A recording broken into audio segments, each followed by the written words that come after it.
चलिए आपको सीधा ले चलते हैं भोपाल, जहां सीएम मोहन यादव की प्रेस कॉन्फ्रेंस चल रही है। लोग ग्रामीण क्षेत्रों में अपने हिसाब से गांव की जरूरत के हिसाब से काम कर पाएंगे।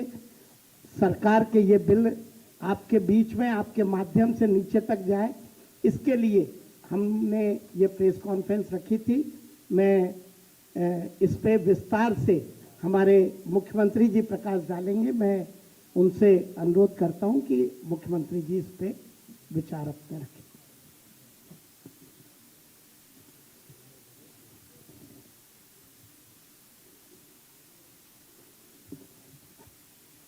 मध्य प्रदेश सरकार, भारत सरकार द्वारा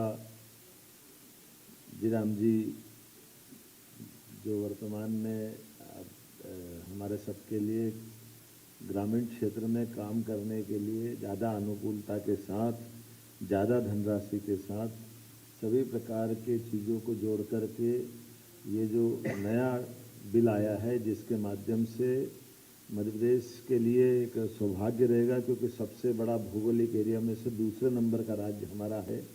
और ऐसे में जब हमारे अपने ग्रामीण क्षेत्र के सभी प्रकार के विकासपरक कामों के लिए, रोजगार आधारित कामों के लिए जयराम जी के आधार पर बड़ी धनराशि माननीय प्रधानमंत्री जी के माध्यम से देश को दी गई है। मैं माननीय प्रधानमंत्री श्रीमान नरेंद्र मोदी जी का, माननीय कृषि मंत्री श्रीमान शिवराज सिंह जी का आभार भी मानता हूं कि ये सच में समयपूर्ण है और हमारे लिए सौभाग्य की बात है कि मध्य प्रदेश में हमारे माननीय अध्यक्ष हेमंत जी ने अपनी बात रखी। माननीय हमारे पंचायत ग्रामीण विकास मंत्री श्रीमान प्रहलाद पटेल जी यहाँ मौजूद है, खेल मंत्री माननीय विश्वास सारंग जी, कृषि मंत्री अदल सिंह कंसाना जी, श्रीमान लखन पटेल जी, हमारे बीच में जयपाल चावड़ा जी, यहाँ का आशीष जी, हम सब मिलकर के आज के इस अवसर पर खास करके केंद्र सरकार ने अधिसूचना जारी कर राज्य सरकार को 6 महीने के भीतर विधेयक के संगत एक स्कीम अधिसूचित करने के संबंध में जो अपेक्षा की, हम उस पर काम भी करेंगे और उसको क्रियान्वित भी करेंगे।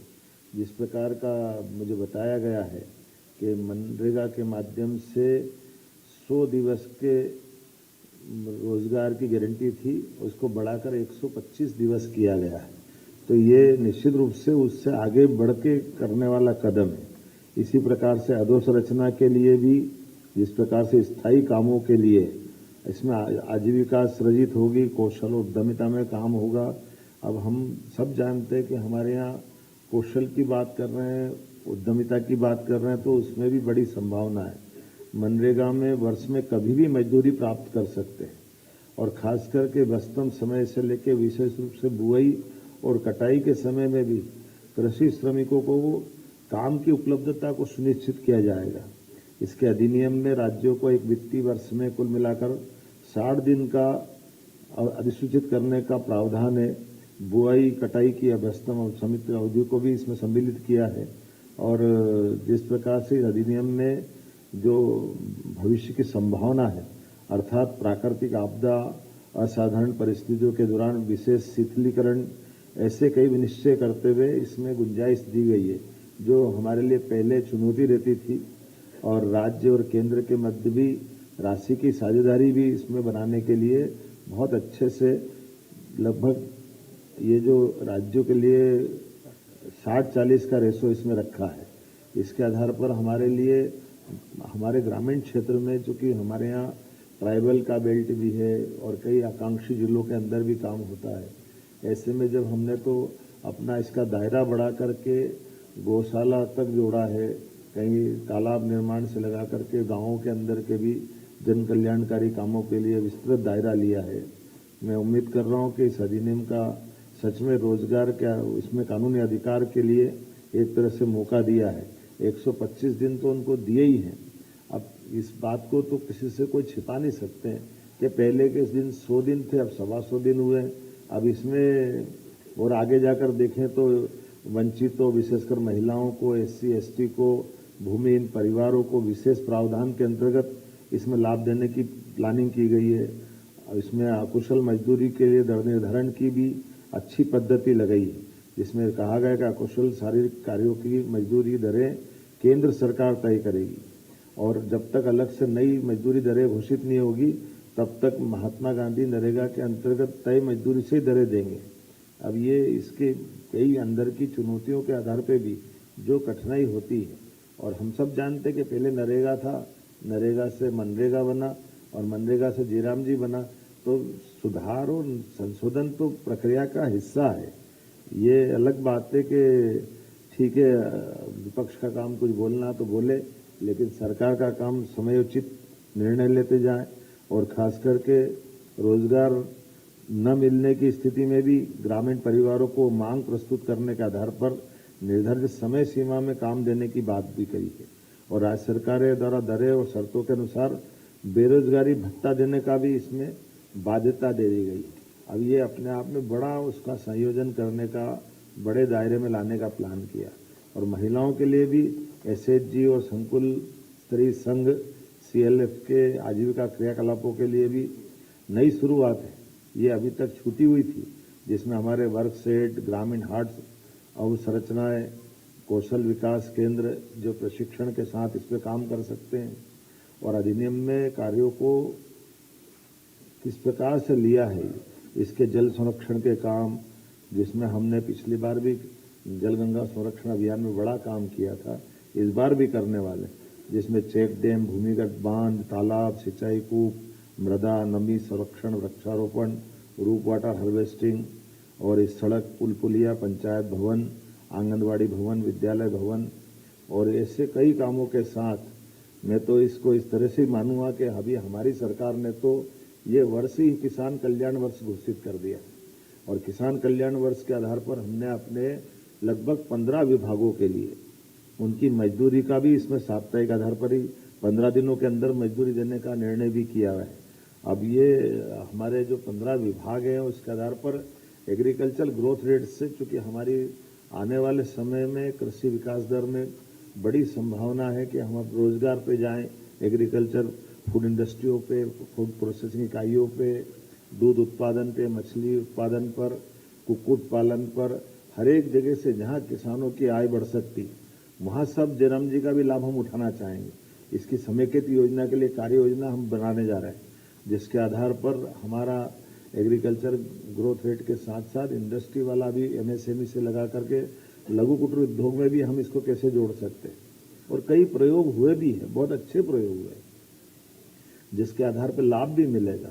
हमारा जब सिंचाई का रकबा भी लगातार बढ़ रहा, नदी जोड़ो अभियान के माध्यम से, एक तरह से ये दूध उत्पादन से भी हम जब 9% से 20% का टारगेट ले रहे हैं, तो हमारे लिए आज ये बड़ी उपलब्धि रहेगी कि हम गोपालन को, दूध उत्पादन को, और इन्हीं के साथ और राज्य के अंदर जैसा जैसा जो हो सकता है उस सब दिशा में आगे बढ़ेंगे। मैं मान के चलता हूं कि वाकई ये माननीय प्रधानमंत्री जी जो दूरंदाजी निर्णय के लिए जाने जाते हैं, कई सारे सुधार हमारे सामने अपनी आंखों को देखते देखते अब विश्व के कई देश हमारे देश की तरफ देख रहे हैं। जैसे कोविड के समय लगाए गए टीके का ऐप बना करके जो उसका रिकॉर्ड रखने का प्रयोग किया कि निर्धारित समय में लाखों करोड़ों लोगों का भी जिस समय जिसको टीका लगना तभी लगने के लिए ये जो पद्धति बनाई है, मैं मान के चलता हूं कि इस सब चीजों को जोड़ करके जयराम जी में काफी गुंजाइश दी है, और जनता भी सब जानती है। इसका लाभ निश्चित रूप से हमारा राज्य उठाएगा। आपके कुछ अगर प्रश्न हो तो राकेश जी बोलिए।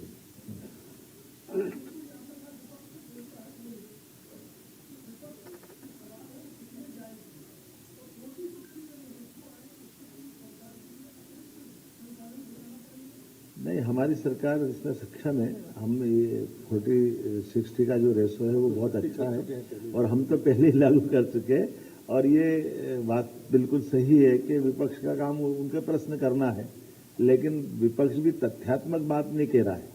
इसकी कमी है तो बताए ना, कांग्रेस अध्यक्ष बताए, राहुल गांधी जी बताए, जीतू पटवारी जी बताए कि हाँ ये इसमें ऐसा करना था, वैसा करना था। तो विरोध के लिए विरोध के बजाय सकारात्मक के आधार पर तथ्यात्मक बात आए तो ध्यान। शरद जी हाँ।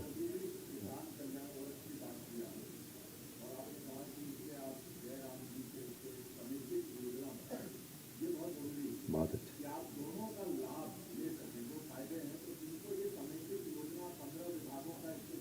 बराबर। देखिए, ये मेरे को कागज नहीं पता है। अब ये मैं आपको 15 विभाग बता देता हूं कि कृषि कल्याण के साथ उद्यानिकी, पशुपालन, सहकारिता, खाद्य एवं नागरिक आपूर्ति, पंचायत ग्रामीण विकास, नवकरणीय ऊर्जा, बड़े बड़े विभाग से भी एग्रीकल्चर के आधार पर, जैसे उदाहरण के लिए जल संसाधन है। जल संसाधन में हम जब नदी जोड़ पे काम कर रहे हैं तो ये बूंद बूंद जल संरक्षण से लगा करके गांवों के अंदर पीने के पानी से और बाकी जल संरचनाओं पे काम कर सकेंगे, क्योंकि हमारे यहाँ भौगोलिक जो सरफेस है वो भी अलग अलग प्रकार की है।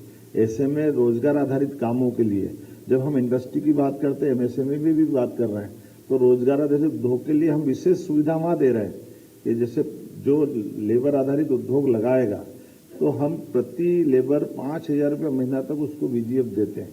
तो ये हमारे लिए तो इससे और बड़ा वरदान क्या होगा जब हम उसको जयराम जी के दायरे में भी लाएंगे, क्योंकि सौर ऊर्जा में भी ये न कौन सा भी नर्मदा घाटी, राजस्व, वन, लघु कुटीर उद्योग, सूक्ष्म एमएसएमई तो बता ही दिया मैंने, उद्योग, निवेश, सभी क्षेत्रों में इसका जबरदस्त लाभ मिलेगा।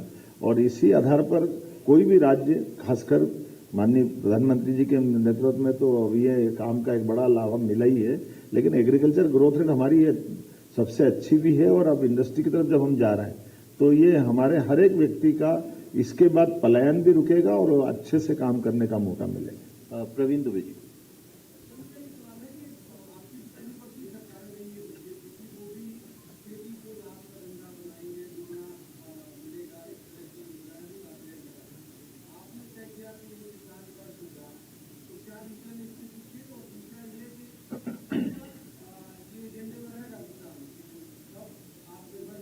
जब तक धरती पे इंसान रहेगा तब तक किसान रहेगा। हमारे लिए धरती पुत्र किसान। तो ये थी आज की कुछ अहम खबरें। इसी तरह तमाम खबरों को जानने के लिए हमारे साथ बने रहिए। India news Madhya Pradesh, Chhattisgarh.